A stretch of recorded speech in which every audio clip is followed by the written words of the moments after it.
Viral হওয়ার যে আমার ফ্যামিলি নিয়ে যে আমি কষ্ট থাকি এখনও ওই একইভাবে আমি কষ্ট আছি। এই জন্য ঢাকা শহর ঘুরতেছি।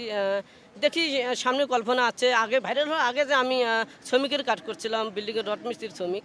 আবারও মনে হয় কিছুদিন গেলে হয়তো বা কাজ করতে হবে।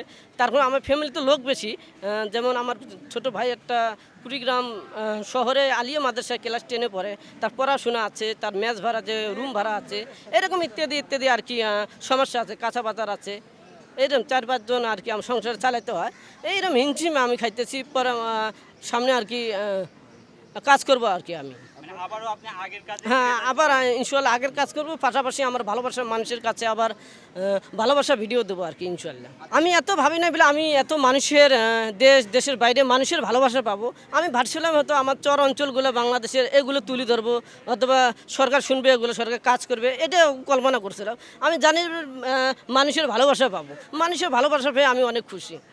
ব্যাপারটা কি যেটুকু আমি ওইরকম ইনকাম করতে অনলাইনে ইনকাম করতে পারতেছে না, ইনকাম আসতেছে না, মানুষের মতো ওইরকম ইনকাম করতে পারতেছে না। তাহলে তো আমার তো ইনকাম করতে হবে, আমার পরিবার বাঁচতে হবে, আমার নিজেকে করতে হবে, বাস্তবায়ন করতে হবে।